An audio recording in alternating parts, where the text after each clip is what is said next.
So how's your जोश guys. High, ठीक है ना, एकदम high sir. Yes. So now मैं आपको ऑडिट ऑफ बैंक के क्वेश्चन करवाने वाली हूँ। देखो, टेस्ट योर नॉलेज के क्वेश्चंस छोड़कर जाने का और सब कुछ पढ़ लेने का कोई सेंस नहीं बनता है ना। जब आप सब कुछ पढ़ रहे हो तो इट इज़ योर रिस्पॉन्सिबिलिटी, भले ही आपको दूसरी बार रिपीट करना पड़ रहा है, लेकिन हाँ, ये क्वेश्चंस पढ़ के ही जाओगे। It is my request, because ये बहुत अच्छी चीज़ है कि आप जो है वो कुछ ना छोड़ के जाओ, ठीक है, लेकिन उसके साथ साथ कुछ एक्स्ट्रा पढ़ के जाओ जो है टेस्ट योर नॉलेज के questions. Your firm has been appointed as central statutory auditor of a nationalise bank. ठीक है, क्या बात है, अपनी फर्म अपॉइंट हुई है यार, गर्व करो थोड़ा, प्राउड ऑन योर फर्म और on your self. The bank follows financial year as accounting year. ठीक है, your audit manager inform that the bank has recognised on accrual basis. Recognised क्या बोला, योर बैंक इन्फॉर्म कि हम has recognise करते हैं accrual basis income from dividend on securities and units of mutual fund held by it as at the end of financial year. ठीक है, यानी कि हम अक्रूवल बेसिस पर इनकम को रिकॉग्नाइज करते हैं जो डिविडेंड ऑन सिक्योरिटी है और जो हमें यूनिट ऑफ म्यूचुअल फंड से आती है, held by it as at the end of financial year. The dividends on securities and units of mutual fund are declare after the end of the financial year. Sir ये क्या बोला, ये बोला भाई साहब डिविडेंड जो है वो डिक्लेयर तो हुआ after the and of financial year, और आपने उसे अक्रूवल बेसिस पर रिकॉग्नाइज कर दिया। सर जो चीज़ डिक्लेयर ही नहीं हुई, ठीक है, जो चीज़ डिक्लेयर ही नहीं हुई आप उसे अक्रूवल बेसिस पर रिकॉर्ड कैसे कर सकते हो। हाँ, वो अलग बात है कि जैसे इंटरेस्ट है तो इंटरेस्ट जो है वो अक्रूवल बेसिस पर रिकॉग्नाइज हो जाता है, क्योंकि इंटरेस्ट तो आपको पता है उसके लिए किसी डिक्लेरेशन की ज़रूरत नहीं पड़ती। तो आप dividend on security and unit of mutual fund, dividend on security and unit of mutual fund में आप इसे जब आप डिक्लेयर करोगे ना, डिक्लेयर कर लेगा ना, तब आप इसे रिकॉग्नाइज करोगे। और अगर वो इंटरेस्ट ऑन डिबेंचर है या इंटरेस्ट ऑन बॉन्ड है तो फिर आप उसे क्या करोगे, अक्रूवल बेसिस पर बुक करोगे, क्योंकि वो पहले ही प्री डिसाइडेड होता है कि हाँ भाई मिलना ही मिलना है, तो उसे अक्रूवल बोलोगे। इसे कैसे अक्रूवल बोल दिया। बैंक्स में book income from dividend on share of corporate bodies on accrual basis. ठीक है, कर सकती है, मैं ऑब्वियसली करती ही है, कोई दिक्कत नहीं है। Provided dividend on the share has been declared by the corporate body in its annual general meeting and owners right to receive payment is establish. This is also in accordance with AS9, है ना, AS9। In this case, the dividend have been declared after the financial year end. Therefore, recognition of income by bank on accrual basis is not in order. In respect of income from government securities, अगर मैं आपको ये कहूँ कि ये government security bond या debenture है तो फिर आप कह सकते हो interest rate on instrument is predetermined, income could be booked on accrual basis provided interest is served regularly, अगर वो हमेशा मिल रहा है, and as such is not in arrear में नहीं जा रहा है। It was further however classified that bank में book income on accrual basis, है ना, on securities of corporate bodies. क्या बोला, मेरी बात सुनो, बैंक में book income on accrual basis on securities of corporate bodies और public sector undertaking in respect which payment of interest and repayment of principal have been guaranteed by the central government और state government. क्या कहने की कोशिश करी बताओ। Sir काफ़ी कुछ इसने बता दिया है, मैं आपको एक समरी लिखवाऊँ। ठीक है, लिखो, बहुत सिंपल सी समरी है, लिखो। अगर मैं आपसे कहूँ कि आप डिविडेंड के बारे में बात कर रहे हो, है ना, तो दो चीज़ें हो सकती हैं। सर जब वो डिक्लेयर होगा तो आप उसे रिकॉर्ड करोगे, ठीक है, हाँ जी, लेकिन एक जो केसेस है मैं वो डिक्लेयर के बारे में कह ही नहीं रही हूँ। अगर वो गारंटेड है किसके द्वारा, बाय सेंट्रल गवर्नमेंट और स्टेट गवर्नमेंट द्वारा, तो भी आप उसे क्या करो, अक्रूवल बेसिस पर रिकॉर्ड कर दो, ठीक है।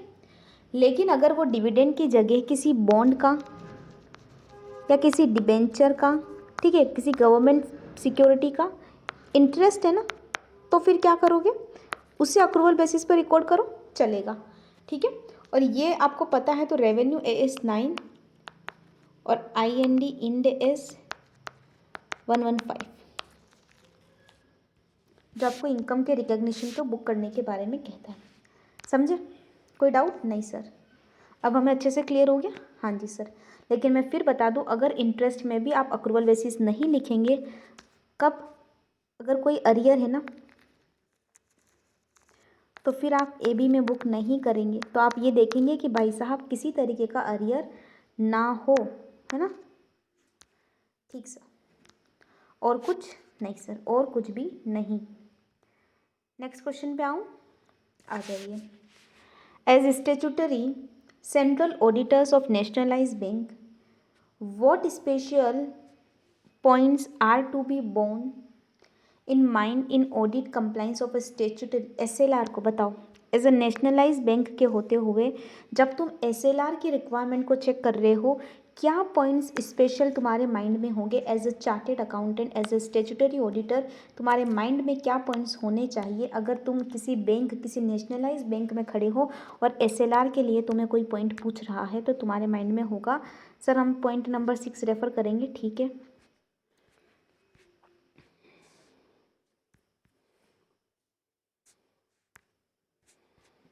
किधर है 6, अरे यार 7, हाँ जी सर, दिस इज़ अ 6। तो यहाँ कंप्लाइंस ऑफ CRR और SLR है।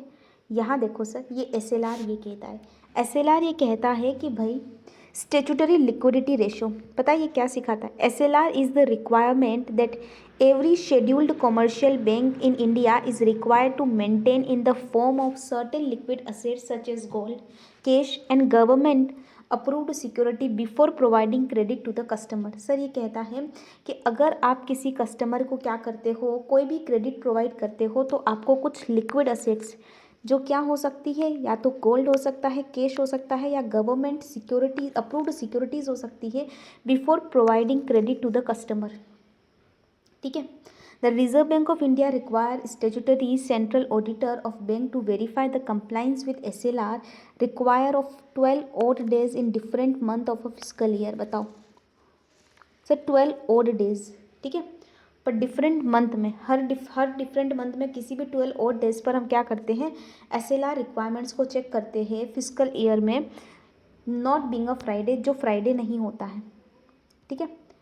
The objective of maintaining SLR is to have the amount in the form of liquid assets, कि भाई अगर आप किसी को पैसा उधार दे रहे हो तो उतना लिक्विड असेट्स आपके पास होना चाहिए that can be use to handle the sudden increase in demand. अगर कभी डिमांड पे इंक्रीज आ जाए, मान लो होता क्या है ना, हम सबको पैसा उधार बांट रहे, देखो सुनो, हम सबको पैसा उधार बांट रहे, हमारा सारा पैसा जो है वो इकोनॉमी से बाहर, मतलब इकोनॉमी में अंदर जा रहा है, तो हमारे सारा पैसा बैंक से बाहर जा रहा है।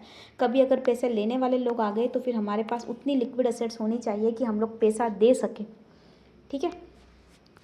और उसी के लिए आप चेक करते हो, सबसे पहले अंडरस्टैंडिंग देखते हो कि भाई RBI ने क्या गाइडलाइन इशू कर रखी है, फिर आप अपनी ब्रांच ऑडिटर से वीकली ट्रायल मंगवाते हो जो फ्राइडे नहीं होता है, एज ऑन फ्राइडे, ठीक है। Request the branch send their weekly financial statement as on Friday. आप फ्राइडे को उनसे मंगवाते हो। ध्यान रखना, आप क्या करते हो, डिटरमाइन करते हो, DTL positions is determine for every reporting Friday, ठीक है। और आप फ्राइडे को क्या करते हो, डिटरमाइन करते हो, DTL पोजीशन को क्या करते हो, एवरी फ्राइडे डिटरमाइन करते हो। फिर आप क्या करते हो, टेस्ट बेसिस पर लगाकर कंसोलिडेशन DTL की पोजीशन को चेक करते हो, एंड देन एग्जामिनेशन करते हो कि DTL कंप्यूट सही से हुआ है या नहीं हुआ है, एंड ऑल दोज पॉइंट्स, ठीक है।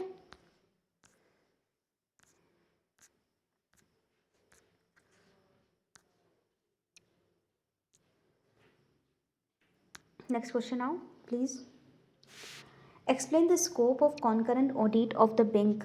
सर बताओ, साफ साफ पूछा है स्कोप, तो कैश, बैंक बैलेंस, और उसके बाद फॉरेन एक्सचेंज, ये सारी की सारी चीज़ें कहाँ लिखी हुई है सर? एक अच्छा सा डायग्राम बना रखा है आपके लिए इंस्टीट्यूट ने। ये देखो, ये देखो, स्कोप ऑफ कॉन्करेंट ऑडिट, ठीक है। तो यहाँ पर क्या लिखोगे?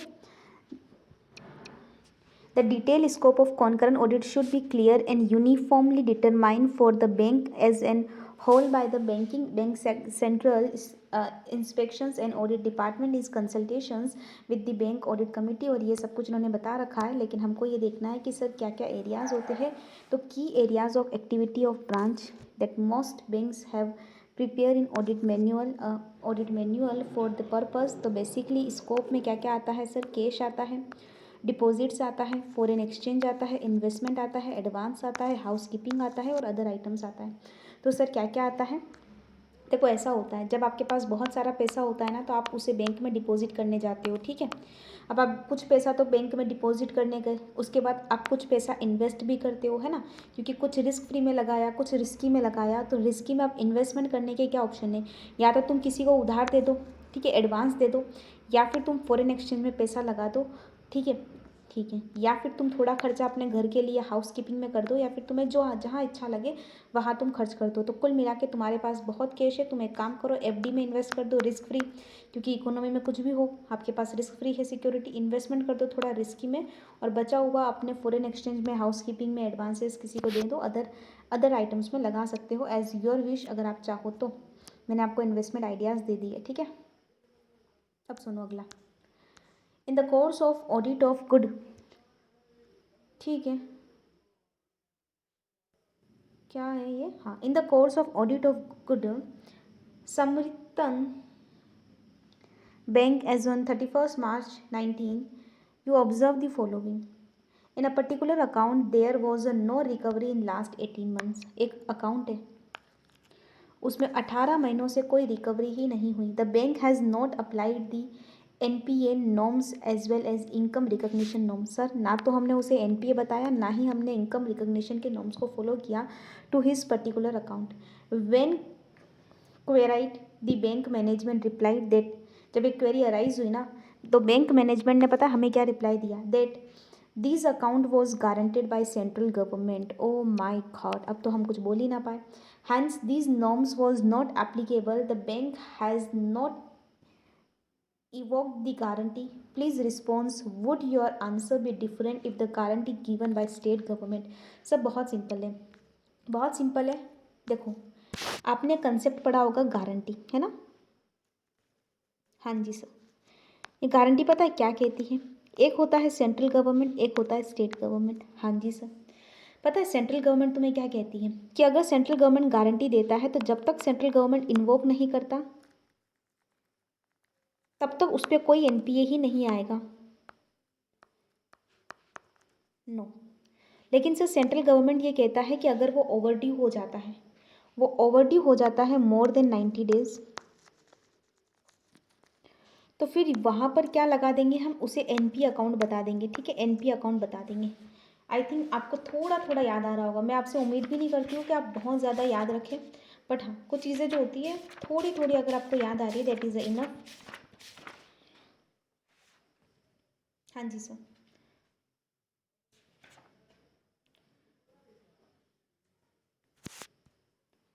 चलिए, यही आंसर है। हाँ, अगला देखना, the bank advance portfolio comprised the significant loan against life insurance policy. Sir आपने क्या कर रखा है पता है? सिग्निफिकेंट लोन ले रखा है against life insurance policy. Write suitable audit programme to verify this advance. पता है आपने अपनी लाइफ इंश्योरेंस पॉलिसी को बैंक को दे रखा है, और आपने एक लोन ले रखा है। देखो, हो सकता है आपकी लाइफ इंश्योरेंस पॉलिसी कितने की हो? 1 करोड़ रुपए की हो, और आपने क्या कर रखा हो? 1 करोड़ रुपए का लोन ले रखा हो। क्या ऐसा होता है क्या? देखो, आज बैंक देने लग गया है, आज बैंक देने लग गया है, ठीक है। तो यहाँ पर आ जाओ गवर्नमेंट के एडवांस पर। क्या आप ऐसा ही लिखेंगे जैसा यहाँ लिखा हुआ है? देखो, हाँ, सेंट्रल गवर्नमेंट की गारंटी है, तो आप जब तक कि इन्वोक ना कर दे तब तक आप उसे एनपीए नहीं दिखाओगे। एनपीए तभी दिखाएंगे जब वो इन्वोक कर देगी। लेकिन अगर वो गारंटी जो स्टेट गवर्नमेंट की है और वो 90 डेज से ज़्यादा ओवरड्यू हो जाती है, तो फिर हम उसमें दिखाएंगे एनपीए। लेकिन ध्यान रखना सर, ठीक है, अगर कोई जो है सेंट्रल गवर्नमेंट की गारंटी है तो ध्यान रखना, वो इन्वोक नहीं हुई है ना, तो ड्यूली उसे लफार में आपको रिपोर्टिंग करनी पड़ती है ना। The same is reporting in Lafarge. तो ये प्लीज़ मत भूलना, जो चीज़ आपने नहीं लिखी। कहाँ नहीं लिखी? यहाँ नहीं लिखी, यही है ना, हाँ सर, कि यहाँ पर लफार जो है ना वहाँ पर रिपोर्टिंग होती है। ठीक है जी सर। अब सुनो आगे।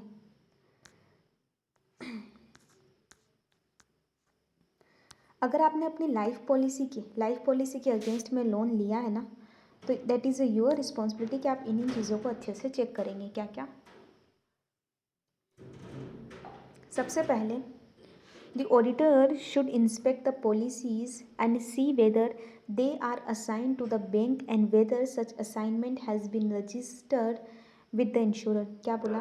The auditor should inspect the policy and see whether they are assigned to the bank,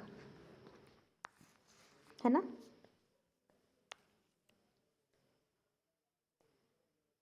और जो असाइन हुई है, such assignment has been registered with the insurer, मतलब देखो असाइन एंड रिकॉर्ड। ठीक है, ठीक है sir. The auditor should also examine whether premium has been paid on the policy and whether they are in force, मतलब जो premium है वो पेड है या नहीं है ना। Certificate regarding surrender value obtain from the insurer should be examine. ठीक है, क्या है? Surrender value. ठीक है सर, हाँ जी सर। जो आपने प्रीमियम पे किया, सरेंडर वैल्यू जो आपने ऑब्टेन करी from the insurer should be examined. ठीक है, हाँ जी। सरेंडर वैल्यू का मतलब क्या होता है? सरेंडर वैल्यू का मतलब होता है एट द एंड आपको कितना मिलने वाला है पैसा। The auditor should particularly see that if such surrender value is subject to payment of certain premium the amount of such premium has been deducted from the surrender value. Sir मान लीजिए अगर कोई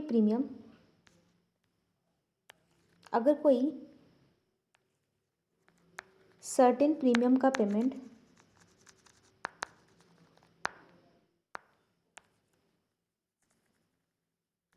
ड्यू है ना, तो भाई साहब certain premium का पेमेंट अगर ड्यू है ना, तो क्या करना पड़ेगा आपको? ये चीज़ को देखना पड़ेगा, एनालाइज करना पड़ेगा। तो I think you understood. Assign and record करना, प्रीमियम पे करना, सरेंडर करना वैल्यू, है ना, और सर्टेन पेमेंट और प्रीमियम ड्यूज़। ठीक है सर, सर्टेन पेमेंट और प्रीमियम ड्यूज़। जी सर। तो उसको नेट ऑफ करेंगे अपन। ठीक। Your firm has been appointed as a central statutory auditor of Nationalized Bank. The bank is consortium member of Cash Credit Facility 50 crore of X Limited to X Limited Bank's owns shares in is rupee 10 crores only. During the last 2 quarters against the debit of 1.75 crores towards interest on credits in X Limited accounts are in turn of 1.25 crores only. Based on certificate of lead bank, the bank has classified the account of X Limited as performing. ठीक है। The bank follows financial year as accounting year. Advise the view of issue which has brought your notice as audit manager. बताओ क्या करोगे?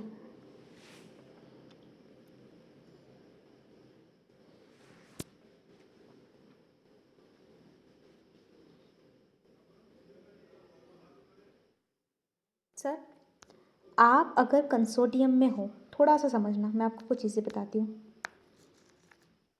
सुनो, consortium का मतलब क्या होता है? सुनो, है ना, इसका मतलब क्या होता है? सर कंसोर्टियम का मतलब होता है ये भी बैंक है और ये भी बैंक है, ये दोनों बैंक जो है कंसोर्टियम में क्या करते हैं पता है? इस पर्सन को पैसा देते हैं। अब ये पर्सन पता है क्या कर रहा है? इस बैंक को तो पैसा दे रहा है, मान लो उसको तो नोट भिजवा रहा है, लेकिन इस बैंक को नहीं दे रहा है। अब ये बैंक इस बैंक को सर्टिफिकेट देके बोल देता है कि भाई साहब ये हमारे यहाँ तो क्या दिख रहा है, परफॉर्मिंग दिख रहा है, तुम अपने यहाँ पे भी परफॉर्मिंग दिखाओ। तो मैं बता दूँ सर, कंसोर्टियम का मतलब ये नहीं है कि हम इस बैंक का सुनेंगे, ठीक है। कंसोर्टियम का मीनिंग ये नहीं है कि हम इस बैंक का सुनेंगे। भाई साहब हमने क्या किया है, पैसा खुद दिया है, हमने पैसा खुद दिया है, तो हम क्या करेंगे, अकॉर्डिंग टू हमारी सिचुएशन कि हमें पैसा मिल रहा है या नहीं मिल रहा है, उसके अकॉर्डिंग एनपीए क्लासीफाई करना या नहीं करना वो सोचेंगे। समझ रहे हो, ठीक है। तो ऑडिट मैनेजर ये बोलेगा कि भाई साहब उस सर्टिफिकेट से कुछ नहीं होगा, तुम अपना देखो और बताओ कि क्या तुम्हारे बुक्स में दिख रहा है। तो यहीं पर वही लिखा हुआ है कि the bank is a consortium member of cash credit facility of ₹50 crore to X limited banks on shares 10 crore only during the last 2 quarters against the debit of 1.75 crore towards the interest credit of X limited account are to return of 1.25 crore only. Sometimes several banks from a group the consortium under the leadership of lead bank, है ना, होता है lead bank होता है, कोई दिक्कत नहीं है। To make advance to a large customer on some conditions and security with proportionate right. In such case, each bank may classify the advance given by it accordance in the own experience of recovery and other factors. अपने factors देखोगे, अपने experience देखोगे, दूसरों के यहाँ ताका जाके नहीं करोगे. Since in the last 2 quarters the amount remains outstanding and thus interest amount should be reversed, this is despite the certificate of lead bank to classify that the account as performing, accordingly the amount should be shown as a non performing assets. ठीक है, तो तुम NPA दिखाओगे, कोई doubt नहीं होगा यहाँ पर कि भाई आप जो है this is despite the certificate of lead bank the classify that account as performing, accordingly the amount should be shown as a non performing assets. तुम उसे एनपीए दिखाओगे। तुम्हारा लीड बैंक यानी कि लीड बैंक जो है वो कुछ भी करे, लीडर बैंक विच मीन्स, है ना। Now, question number 6. You have been appointed as an auditor of LCO Bank, a nationalized bank. LCO Bank also deals in providing cash credit facility to its account holder. The bank is aware of the fact that there should be strict control over storage and issue of credit card. Okay. तो sir ये credit card का question है। हाँ, how will you evaluate the internal control system in the area of credit card operations of a bank. तो sir ये question credit card operation से आया है। क्वेश्चन नंबर 6 का पॉइंट देख लेते, पॉइंट 5।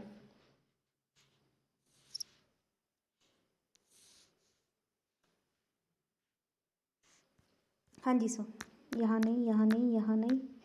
पॉइंट 5 तुम्हें कहाँ मिलेगा, यहाँ मिलेगा। ये देखो सर, आ जाओ क्रेडिट कार्ड ऑपरेशन पे, आ गए? जी हाँ, सुनो क्या कहता है क्रेडिट कार्ड ऑपरेशन।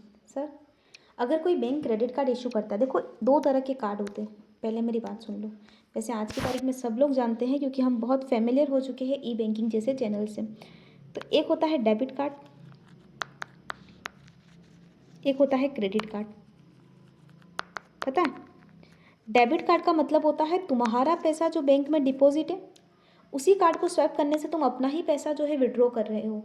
लेकिन क्रेडिट कार्ड का मतलब ये होता है कि तुम्हारा कोई पैसा बैंक में जमा नहीं है, बैंक तुम्हें क्या कर रहा है, एक एडवांस दे रहा है और तुम्हें बाद में वो एडवांस पे करना है, क्योंकि आप इस कार्ड को यूज़ कर रहे हो, क्योंकि बैंक जो है वो इंटरेस्ट फ्री आपको क्या करता है, यूज़ करने के लिए पैसा देता है ना, जो भी आपकी लिमिट होती है और जितना भी आपको टाइम मिलता है, sanction time.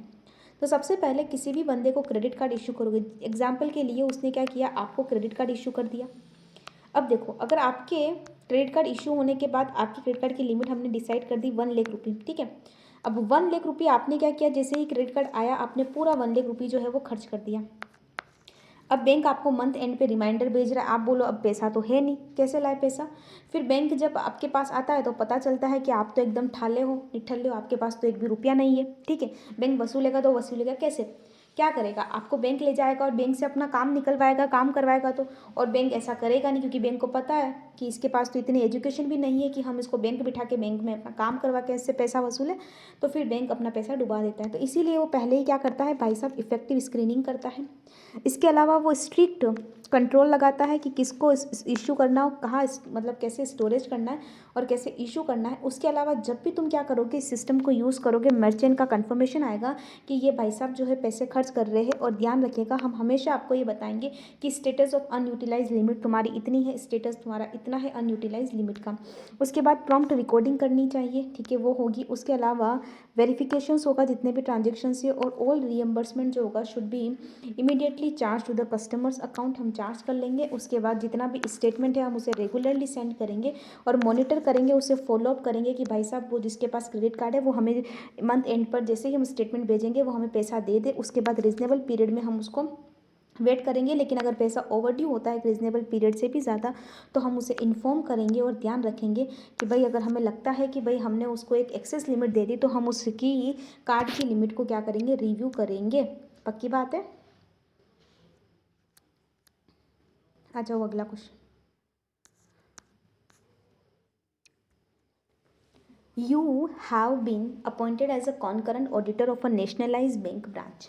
The main business at a branch is dealing in foreign exchange. भाई साहब ये डील करते हैं कहाँ पर, फॉरेन एक्सचेंज में।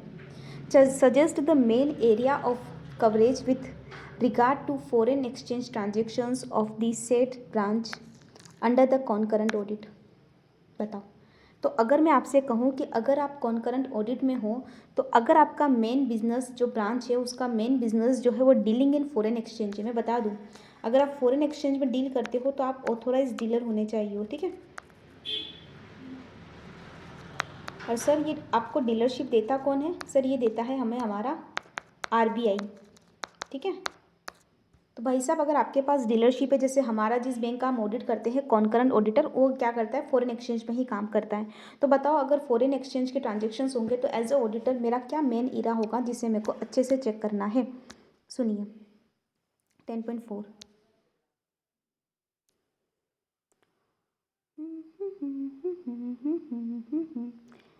10.4 यस सर, आ जाओ। देखोगे डेली बेसिस पर, देखो कॉन्करेंट का मतलब पता है क्या होता है? देखो तुम्हें पता होगा वैसे तो बहुत अच्छे से, ये अपना बैंक है, पता है। हम लोग क्या करते थे ना, हमारे ऑफिस से, मैं आपको प्रैक्टिकल एक्सपीरियंस बताती हूँ। हम लोग, ये हमारा ऑफिस है और ये बैंक है। तो हमारे ऑफिस से एक आर्टिकल जो है वो हमेशा क्या करता था, बैंक में बैठा रहता था, क्योंकि हम इस बैंक के कॉन्करेंट ऑडिटर थे। तो बैंक में जो भी ट्रांजैक्शन होता था हम सब चीज़ों को चेक करते थे। अब कॉन्करेंट में ऐसा ही होता है, आप पूरा दिन बैंक में बैठे रहते हो तो बैंक जो भी डील कर रहा है उस पर तुम पूरी तरीके से ध्यान रखते हो। अब यहाँ पर तो क्वेश्चन ही यही कह रहा है कि हम तो इसी बिजनेस में है, तो ऑब्वियसली हम क्या देखेंगे। आपको पता है, आपको FCNR अकाउंट पता होना चाहिए। एक अकाउंट होता है FCNR अकाउंट, जहाँ पर जो नॉन रेजिडेंट्स होते हैं ना वो अपना पैसा डिपॉजिट करके रखते हैं, ठीक है। और non resident account NR account भी होता है, और उस NR अकाउंट में पैसा डेबिट और क्रेडिट होता है, रहता है, ठीक है।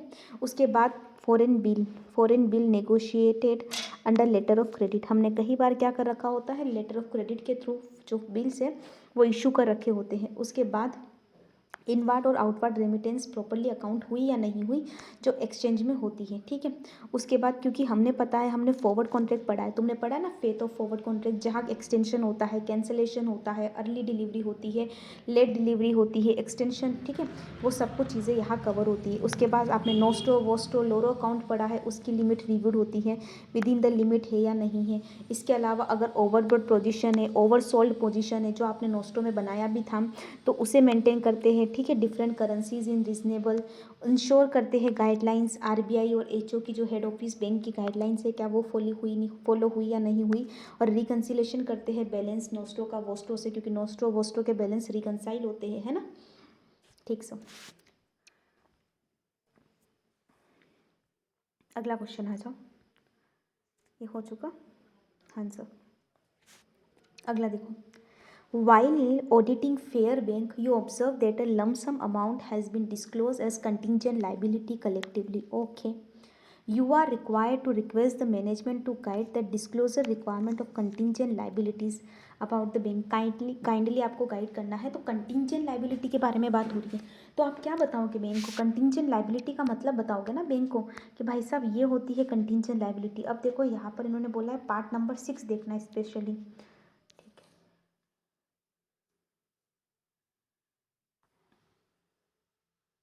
है ना। ये देखो, ये 8वां,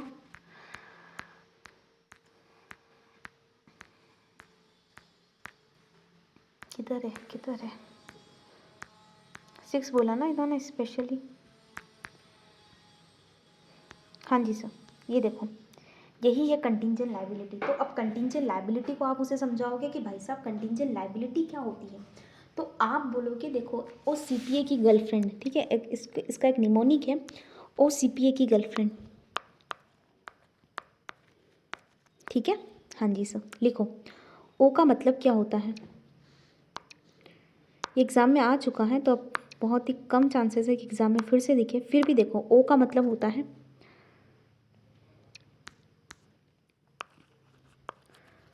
अदर आइटम्स,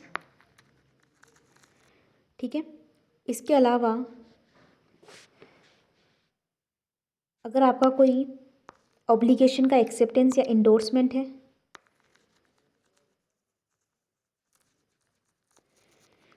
इसके अलावा अगर कोई गारंटी दे रखी है आपने,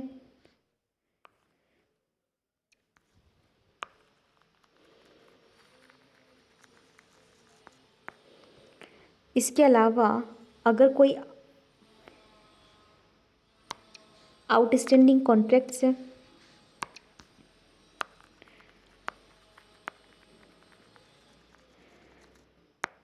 या फिर कोई लाइबिलिटी है किस पर,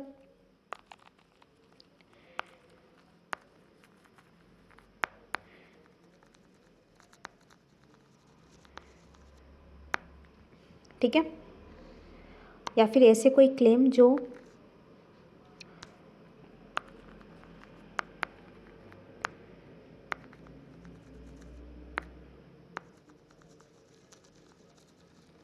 नॉट एक्नोलेज्ड है, ठीक है।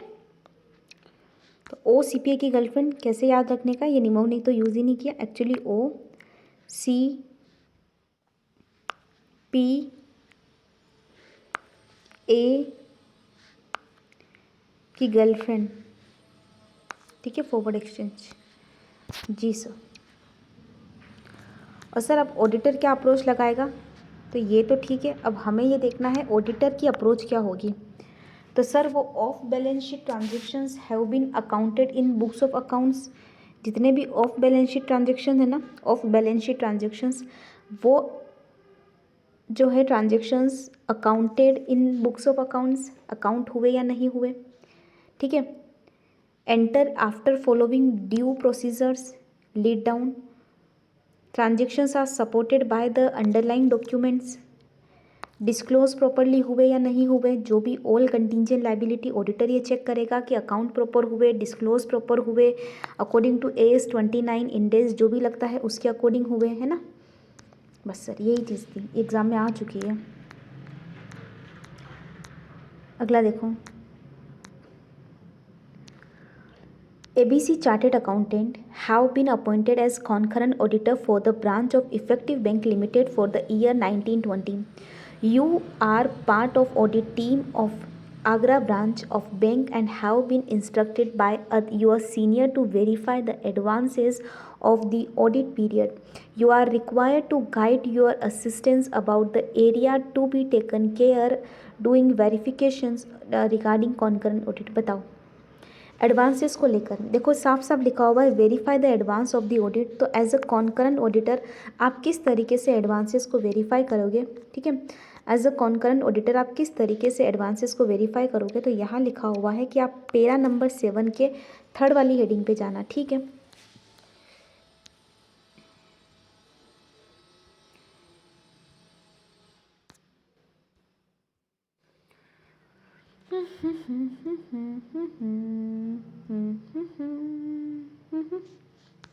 जी सर, आ जाओ। कॉन्करेंट ऑडिट में एडवांस कैसे चेक करते हैं, और उसके लिए सबसे पहले ऑडिट क्या अप्रोच लगाता है, तो ऑडिटर की क्या अप्रोच होगी, और उसके बाद ऑडिट की अप्रोच, ठीक है, उसके बाद ऑडिट की प्रोसीजर, एंड देन अच्छा अगला आ गया क्या आप,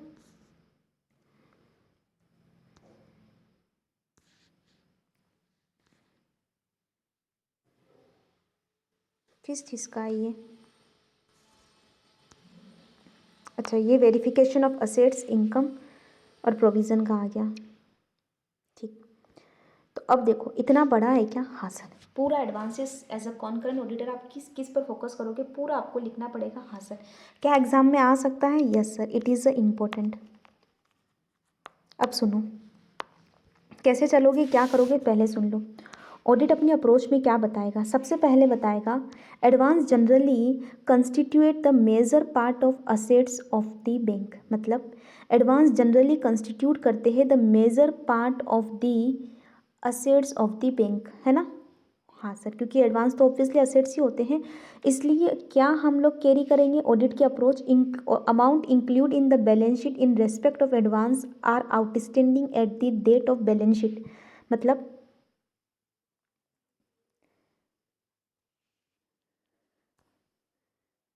amount include in balance sheet in respect of advance are outstanding at the balance sheet, क्योंकि अगर वो आउटस्टैंडिंग है तो ही वो एडवांसेज में है। Advance represent amount due to the bank. Amount due to bank are appropriate supported loan documents. Unrecorded advance नहीं होने चाहिए। Basis of valuation of advance होना चाहिए, वो भी appropriate. Advance are disclose classified and describe in accordance with the accounting policies के according advance recognise होने चाहिए। और फिर प्रोविज़न टुवर्ड्स एडवांस होना चाहिए। तो मैंने क्या बोला? सबसे पहले जो भी तुम्हारे एडवांसेस बैलेंस शीट में, देखो क्या होता है ना, ऑब्वियसली जो तुम्हारे एडवांसेस बैलेंस शीट में दिख रहे हैं ना, एसेट साइड, वो पक्की बात है आउटस्टैंडिंग होंगे तभी बैलेंस शीट में दिख रहे हैं, तो पक्की बात है आउटस्टैंडिंग होना चाहिए। दूसरा वो ड्यू होने चाहिए। तीसरा उसके लिए लोन डॉक्यूमेंट आपके पास प्रॉपर होने चाहिए और वो प्रॉपरली रिकॉर्ड होने चाहिए। ठीक है, कोई भी अनरिकॉर्ड नहीं रहना चाहिए। एडवांस बेसिस ऑफ वैल्यूएशन, आप कैसे वैल्यूएशन करते हो, कैसे अकाउंटिंग पॉलिसी को फॉलो करके रिकॉर्ड करते हो, प्रोविज़न बनाना है तो प्रॉपरली बनाते हो या नहीं बनाते हो। उसके बाद सर हम देखते हैं इंटरनल कंट्रोल को, हम देखते हैं सब्सिक्वेंट को, और हम देखते हैं उसके बाद रिकवरी ऑफ एडवांस को। आप आ जाओ, हम देखते हैं इंटरनल कंट्रोल को। सर इंटरनल कंट्रोल में हम क्या चीज़ें देखेंगे? तो देखो सबसे पहले आपका कुछ चीज़ों को वेरीफाई करने के बारे में बात होती है कि सर हम जितना भी validity of the recorded amount है वो देखेंगे। वैलिडिटी ऑफ रिकॉर्डेड अमाउंट को एग्जामिन करेंगे कि भाई साहब as a internal control over advance. ठीक है, evaluation of internal control over advance. तो अगर हमने इंटरनल कंट्रोल लगाया है ना, तो क्या इंटरनल कंट्रोल लगाया, तो हमने जो भी अमाउंट रिकॉर्ड किया है क्या उसकी वैलिडिटी है। ठीक है, substantive audit procedures, and last में हम देखेंगे रिकवरेबिलिटी। और पता है रिकवरेबिलिटी ऑफ एडवांस के लिए हम पीरियोडिकल स्टेटमेंट मंगवाते हैं उनसे, उनके फाइनेंशियल स्टेटमेंट मंगवाते, रिपोर्ट मंगवाते। और ध्यान रखना हम उनसे ऑडिटर रिपोर्ट जो होता है borrower having credit facility banking system beyond cut off limit, हम ये भी चेक करते हैं। डन जी, done. Now in the course of audit of Skiff Bank Limited, you found that the bank has sold certain of non-performing assets। देखो sir NPA अगर बिकता है तो हम कहते हैं कि भाई साहब वो कम से कम आपके यहाँ बुक्स में एनपीए दिखा हो, है ना, एनपीए दिख रहा हो, उसके बाद आप उसे वापस से खरीदेंगे नहीं। ठीक है, अब उसके अगर प्रॉफिट होता है तो उसको कैसे रिकग्नाइज करेंगे, लॉस होता है तो कैसे रिकग्नाइज करेंगे, तो वो एनपीए को लेकर सारी की सारी बातें करता है। यहाँ पर 7 के थर्ड में ही दे रखा है क्या?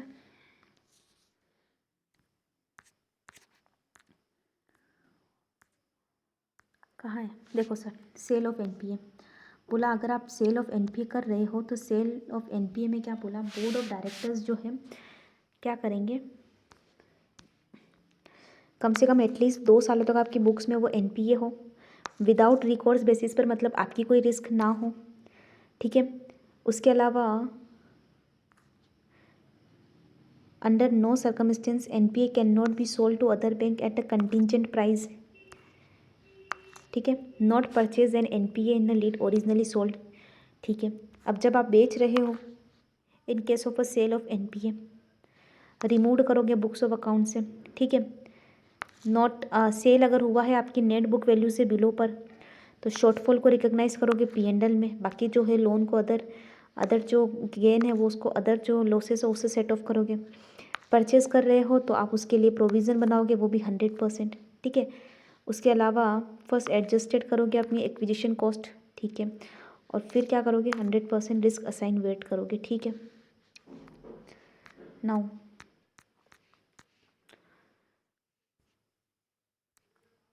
अगला, bank because of certain characteristics are distinguished from other commercial enterprises and hence it need special audit consideration. As an auditor of a bank specify the various pec- uh, peculiarities which may necessitate special audit consideration to be taken care by you. Special audit consideration, bank की audit कर रहे हो ना, generally आप ऐसे लिखोगे doctor Vipin, क्योंकि बहुत लार्ज ट्रांजेक्शन्स होते हैं, ठीक है, वॉल्यूमलेस ट्रांजेक्शन्स होते हैं, तो इन वजह से हमें थोड़ा उन पे फोकस करना पड़ता है।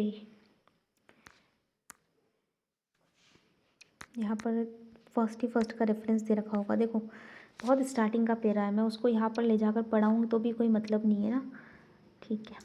Now ABC Bank has sanctioned credit limit of 100 lakh to Messrs Volcart Limited on 1st September 2018.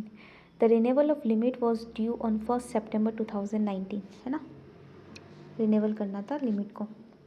While doing the statutory branch audit from the year end 31st March 2020, you find that renewal has not been done even though 180 days was over, ठीक है। आपने किसी को credit limit दे रखी है, sanction कर रखी है, और आपने उसके रिन्यूअल नहीं किया और वो 180 दिन से ज़्यादा के लिए भी ओवरड्यू हो गई, ठीक है। The bank says that renewal access has been initiated on time and most of the documents receive हो चुके हैं, टाइम पर कर देंगे। The account is operate regularly and in is order, balance is maintain within drawing power. It also shown a letter of part stating that due to sudden death of their auditor, a new auditor has to be appointed, or procedures for appointment took some time and new auditor was doing the audit all over again. The limit was not renewed 31st March 2020. However, the audited financials are received on 10th April 2020 and renewal letter was issued immediately. बताओ you क्या करोगे आप, as a classify as a NPA, your assistant is insisting that account classify कर उसको NPA को, तो क्या आप क्या कहेंगे, ये ओपिनियन सही है? देखो भाई साहब, वो हम उसको ऐसा कहेंगे कि हमारी गाइडलाइंस कहती है कि अगर आप किसी का NPA बता रहे हो, renewal is not in 180 days, तो हम उसे NPA बता देंगे। However in a present case operation of account are excellents, the bank is shown a letter from the company and due to certain reasons, ठीक है। Thus, even the sanction has issued after the balance sheet that it's relate to the positions, and हम उसे subsequent event मानेंगे और adjusting event मानकर हम क्या करेंगे, ये मैटर रिजॉल्व करेंगे। और यहाँ पर ये बोल रखा है कि ऑडिटर जो है उसको स्टैंडर्ड असेट्स मानेगा, उसे उसको NPA क्लासीफाई करने की ज़रूरत नहीं है। होप सो यू अंडरस्टूड, है ना। जी हाँ, अब मेरी बात सुनो, एक लास्ट क्वेश्चन जो मैं आपको बताने वाली हूँ वो क्या है, You are auditing a small bank branch with a staff strength of the manager, cashiers, and 3 other staff S1, S2, S3. Among allocation of work for other areas, S1 who is beyond also open all the mail and forward to it to the concerned person. It does not have a significant book so that check the signatures and signatures on important communications. S2 has possessions of all the bank forms, check books, demand draft, pay order books, travelers check, foreign currency cards, etc. He maintain records meticulously, which you have test checked also. However, no one among staff regularities check that. You are informed that being a small branch with shortage of manpower, it is not possible to always check the work and records, give your comment. Of course, यहाँ पर देखो एक चीज़ हो रही है, सारी की सारी पावर आप किसी एक बंदे को दे रहे हो, how it can be possible, और ऑडिटर किस तरीके से उस बात पर रिलाई करेगा। तो bank are required to intimate and maintain a system of internal control to mitigating the risk, किसी एक बंदे को पावर दे देना कोई सोल्यूशन नहीं। इन द इंस्टेंट केस हम लिखेंगे कि आप जो भी कर रहे हो वो गलत है। That is the shortage of manpower, they are not able to check the work, not sustainable. ठीक है, और हम बोल देंगे यहाँ फ्रॉड होने के चांसेस बढ़ सकते हैं, तो रिपोर्ट ऑन द सेम, हम उसके अकॉर्डिंग हमारी रिपोर्ट इशू कर देंगे। बिकॉज आपका ये कह देना कि मैन पावर नहीं है, मंदी चल रही है या कुछ भी इस तरीके के रीज़न जो है वो वेग है। ठीक है, okay, that's all the questions then. Okay, thank you so much.